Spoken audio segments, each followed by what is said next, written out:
dimanapun kita berada. Kita bertemu kembali untuk merenungkan sebagian dari firman Tuhan yang menjadi landasan renungan khotbah Minggu tanggal 24 April tahun 2022, yaitu Minggu Quasimo Dominiti. Mari sebelum kita membaca firman Tuhan dan merenungkannya, kita siapkan hati kita bersatu dalam doa. Kita berdoa. Tuhan Allah Bapa kami, Bapa yang penuh kasih, kami mengucap syukur Tuhan, di mana hari yang baru masih Tuhan beri untuk kami kembali merenungkan sebagian dari firman-Mu. Berbicaralah ya Tuhan, melalui hamba-Mu, penuhi dan urapi ia dengan Roh Kudus-Mu, sehingga kata-kata yang keluar dari dirinya sesuai dengan kehendak Tuhan dan menguatkan hati dan juga iman kami untuk menyembah Tuhan.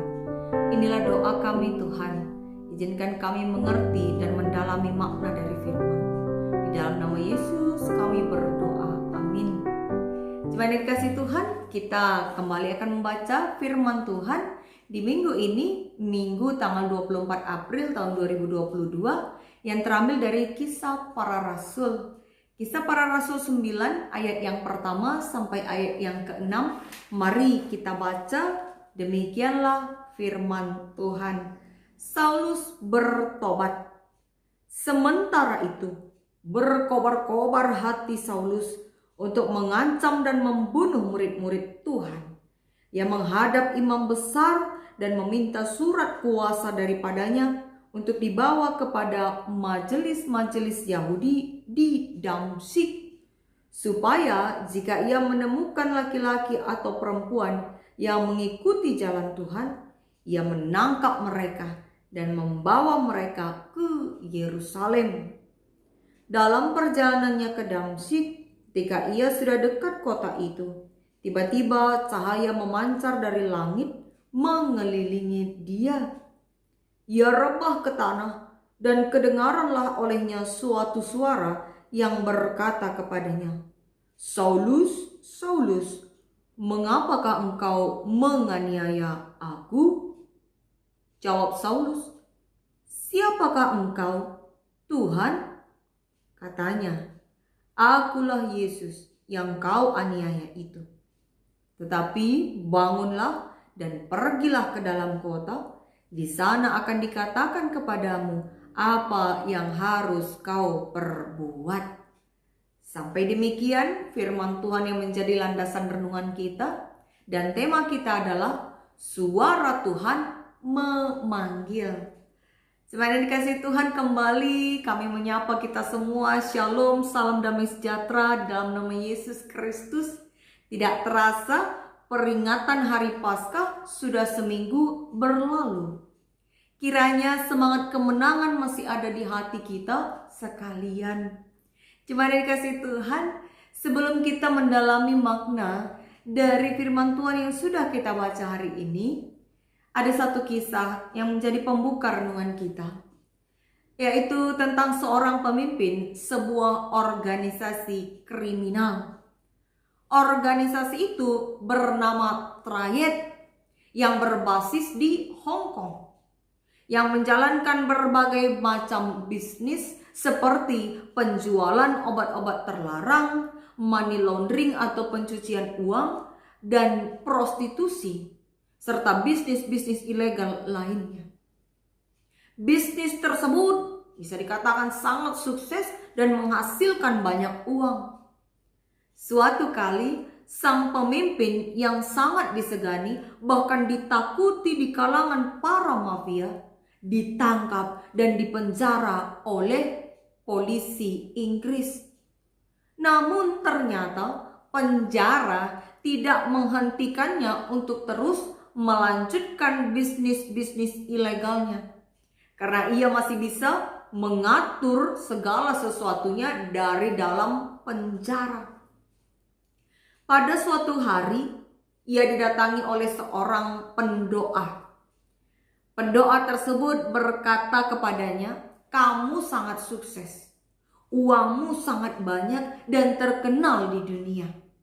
Namun ketika engkau nanti mati, kamu akan dikenang sebagai apa?" Pertanyaan itu mulai mengusik hatinya hingga sampai-sampai ia tidak bisa tidur. Lama-kelamaan ia merasa depresi dan mulai sadar bahwa semakin bisnisnya sukses, maka semakin banyak ia menghancurkan hidup orang lain.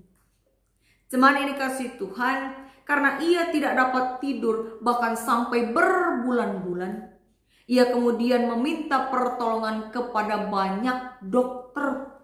Sampai suatu ketika, di suatu malam, waktu ia tidak dapat memejamkan mata, ia melihat sebuah Alkitab yang diberikan oleh sang pendoa kepadanya. Ia memegang Alkitab itu dan berkata di dalam hatinya, "Yesus, jika Engkau memang ada, biarkan saya tidur, maka saya akan percaya kepadamu." Dan seketika itu juga ia pun langsung terlelap dalam tidurnya. Sejak saat itu ia pun percaya dan mengikut Yesus. Namun bisnisnya hancur total. Ia menjadi sedih dan kecewa. Tapi seorang teman berkata kepadanya, "Andaikan kamu memiliki anak, apakah kamu akan mengizinkan anakmu melakukan bisnis seperti yang kamu lakukan?" Tentu saja tidak, ya kan? Bisnis seperti itu akan membuatmu menuju neraka. Dan ini adalah bukti bahwa Tuhan mengasihimu. Begitu kata temannya. Maka sejak saat itu ia mulai melepaskan bisnis kotornya dan beralih merintis bisnis baru, yaitu sebuah klinik kesehatan elektrik. Cuman ini kasih Tuhan, terjadi sebuah perubahan yang besar di dalam diri pemimpin organisasi yang bernama Triad, yang cukup dikenal sebagai organisasi kriminal tersebut. Cuman dikasih Tuhan, adakah dari kita yang pernah punya pengalaman mengalami perubahan yang besar di dalam hidup kita? Perubahan hidup yang besar juga telah terjadi dalam diri Saulus, di mana ia yang semula memberantas dan melenyapkan pengikut Kristus beralih suatu hari berubah. Apa sebabnya? Kitab Para Rasul 9 ayat yang pertama sampai ayat yang ke-6 ini menceritakan perjumpaan Saulus dengan Tuhan Yesus di dalam perjalanan yang menuju Damsyik. Tujuannya semula ke Damsyik yaitu untuk menangkap dan membawa para pengikut Kristus ke Yerusalem, baik itu laki-laki maupun perempuan, dengan semangat berkobar-kobar sambil memegang surat kuasa dari imam besar. Ia berencana menghadap kepada majelis Yahudi yang ada di Damsyik. Namun ketika ia sudah dekat kota itu, tiba-tiba cahaya memancar dari langit mengelilingi dia, sehingga ia rebah jatuh ke tanah. Bisa kita bayangkan betapa silaunya cahaya itu sehingga membuat Saulus rebah ke tanah, saking tidak tahannya melihat terang cahaya itu. Lalu terdengarlah suatu suara yang berkata, "Saulus, Saulus, mengapakah engkau menganiaya aku?" Ternyata saudara dikasih Tuhan, suara itu adalah suara Tuhan Yesus. Bisa kita baca dalam ayat yang kelima. Suara itu adalah suara Tuhan Yesus yang menegur tindakan Saulus selama ini membunuh dan menyakiti orang-orang percaya. Maka setelah itu Saulus disuruh bangun untuk pergi ke dalam kota karena Tuhan Yesus akan memberikan petunjuk kepadanya. Dan kalau kita meneruskan pembacaan dari kisah ini, kita bisa tahu bahwa Saulus menjadi buta selama 3 hari, tidak makan dan tidak minum. Bisa kita lihat di ayat yang ke-9. Lalu ia pun dituntun menuju Damsyik untuk bertemu dengan murid Yesus yang bernama Ananias. Ananias inilah yang akan menumpangkan tangannya ke atas Saulus hingga akhirnya Saulus dibaptis, ia pun kembali bisa melihat. Setelah perubahan itu terjadi, Saulus beralih jadi pemberita Injil bersama-sama dengan pengikut Kristus yang lainnya. Bisa kita baca di pasal yang ke-11 sampai pasal yang ke-13. Dan nama Saulus disebut menjadi Paulus. Jadi jemaat yang kasih Tuhan, perubahan besar terjadi di dalam diri Saulus setelah ia mendengar suara Tuhan memanggilnya. Bagaimana dengan kita? Pernahkah kita mendengar suara Tuhan memanggil? Atau adakah dari kita yang memiliki pengalaman yang hampir serupa dengan pengalaman Saulus ini? Adakah suatu kejadian, suatu peristiwa yang mengubahkan hidup kita? Saudara yang dikasihi Tuhan, dari pengalaman Saulus ini ada beberapa pelajaran yang bisa kita petik. Yang pertama adalah kita bisa melihat bahwa latar belakangnya Saulus ini yaitu adalah imam Sanhedrin yang pintar, terpelajar. Ia belajar Taurat di bawah didikan imam besar Gamaliel. Ia bahkan berani menjunjung tinggi apa yang dia anggap benar, bahkan membunuh pun ia tidak segan demi memberantas pengikut Kristus yang ia anggap aliran sesat. Dan dalam satu perjumpaan, pengalaman berjumpa dengan Yesus, Saulus yang demikian hebat, yang demikian berani, yang semangatnya berkobar-kobar, seketika rebah ke tanah, tak lagi berdaya.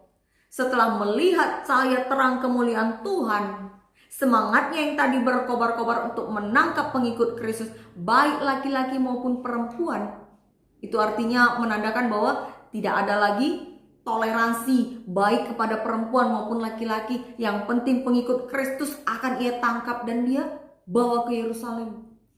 Semua semangatnya, tujuan awalnya menuju Damsyik, seketika redup. Semangat yang berkobar-kobar itu redup setelah mendengar suara Yesus memanggil. Ini mengingatkan kita bahwa kejahatan akan selalu dikalahkan. Ya, kejahatan akan selalu dikalahkan. Sama seperti isi bacaan kita yang pertama, yaitu kitab Mazmur pasal 37 ayat 34 sampai 40. Di mana dikatakan orang fasik atau orang jahat yang gagah sombong, yang tumbuh mekar seperti pohon aras Libanon, lenyap dan tak dapat ditemui lagi. Ayat 35. Mengapa? Karena Tuhan telah bertindak. Ini menggambarkan bahwa pemazmur ingin mengatakan dari pengalaman hidupnya, orang sehebat apapun, yang tinggi kekuasaannya bagaikan pohon aras atau pohon cemara Libanon yang menjulang tinggi, tidak akan dibiarkan saja oleh Tuhan, karena Tuhan akan bertindak. Tuhan tidak akan tinggal diam membiarkan orang jahat terus berbuat jahat. Namun orang yang tulus, orang-orang yang jujur, yang suka damai, ia akan memiliki masa depan yang akan diselamatkan oleh Tuhan. Tuhan akan menolong. Sebagaimana yang dikatakan di ayat yang ke-37 sampai ayat 40. Jadi bila ada saat ini kita yang sedang merasa diperlakukan tidak adil, yang sedang merasa ada orang berbuat jahat padahal kita tidak berbuat salah, ingat, Tuhan tidak akan tinggal diam. Tuhan tidak akan diam saja membiarkan kita. Sebagaimana Tuhan bertindak atas hidup Saulus untuk menyelamatkan orang-orang percaya, demikian pula hidup kita akan diselamatkan Tuhan. Tuhan akan bertindak. Yang kedua, pengalaman pribadi Saulus berjumpa dengan Yesus ternyata menjadi awal kehidupan yang baru baginya. Sehingga ia menjadi Paulus yang dipakai Tuhan sebagai alatnya menerima tugas yang besar dari Tuhan, yaitu memberitakan Injil. Ayat 15. Padahal Ananias sendiri berkata, dari banyak orang telah kudengar betapa jahatnya orang itu terhadap orang-orang kudus di Yerusalem. Itu kata Ananias. Namun ternyata Tuhan memilih Saulus untuk diubah dan dipakai menjadi pemberita Injil. Maka jemaat yang dikasih Tuhan, siapapun kita yang saat ini sedang mendengarkan firman Tuhan ini, ingat bahwa Tuhan sanggup mengubahkan siapa saja, bahkan penjahat sekalipun, untuk dia pakai sebagai alatnya memberitakan firman-Nya. Itu makna yang kedua. Makna yang ketiga, pertobatan yang luar biasa yang terjadi pada Paulus, sehingga ia berubah, tidak hanya berhenti menjadi pembunuh atau menangkapi orang-orang Kristen, tapi serta-merta mengubah dia masuk ke dalam persekutuan pengikut Kristus dan memberi diri dipakai oleh Tuhan untuk memberitakan Injil. Pertobatannya tidak hanya sampai kepada berubah, yang semula pembunuh menjadi tidak pembunuh lagi, melainkan berubah 180 derajat, yang semula pembunuh menjadi menyelamatkan orang-orang untuk datang kepada Kristus. Meskipun bukan hal yang mudah bagi Paulus, karena awal-awalnya ketika ia berubah, ketika ia ingin ikut bergabung bersama dengan orang-orang percaya lainnya, banyak orang yang curiga padanya. Namun ia tidak mundur, ia tidak menyerah, karena ia sadar hidupnya sudah baru dan ia tidak ingin kembali ke cara hidupnya yang lama. Jemaat yang dikasih Tuhan, pengalaman mendengar suara Tuhan memanggil yang sudah dialami Saulus ini menjadi titik awal yang baru dalam hidupnya. Disitulah hidup Paulus bermula. Tuhan tidak lagi memandang masa lalu Saulus, melainkan bagaimana hidupnya telah berubah. Jadi kita pun demikian. Tuhan tidak memandang masa lalu kita, melainkan bagaimana kita memberi diri untuk dipakai Tuhan, hidup sebagai orang percaya, dimulai sejak saat kita mengalami pembaharuan. Ketika kita mengalami perjumpaan dengan Tuhan, baik dengan cara apapun, apakah melalui doa pribadi, melalui sakit penyakit, melalui kecelakaan, dan sebagainya, disitulah hidup kita bermula. Bukan ketika kita lahir ke dunia. Karena semua manusia itu pasti hadir ke dunia dengan cara dilahirkan. Tapi tidak semua manusia mengalami lahir baru, mengenal Kristus dan beroleh selamat. Maka di minggu Quasimodo-Geniti, yang artinya seperti bayi yang baru lahir, kita diajak untuk menjadi baru. Setelah momen Paskah, momen kebangkitan Kristus yang telah menebus dosa kita diajak untuk menjadi baru. Seperti anak bayi yang baru lahir, senantiasa rindu dan bergantung pada orang tuanya. Demikianlah kita harusnya hidup rindu untuk selalu dekat dengan Tuhan. Setelah hari kebangkitan Kristus, hari Paskah, Kita harusnya mengalami pembaharuan dalam cara kita beriman kepada Tuhan. Tema kita yaitu suara Tuhan memanggil. Ini mengingatkan kita bahwa Tuhan itu hidup. Maka mari mendengar suara Tuhan. Mari mendengar suara Tuhan dengan menggunakan telinga rohani.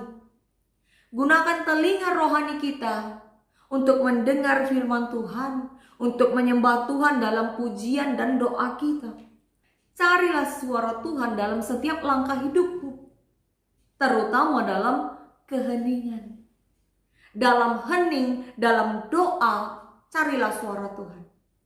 Maka dari itu milikilah waktu khusus untuk berdoa kepada Tuhan. Milikilah momen khusus dengan Tuhan saat engkau mengalami berbagai hal, baik suka maupun duka dalam hidupmu.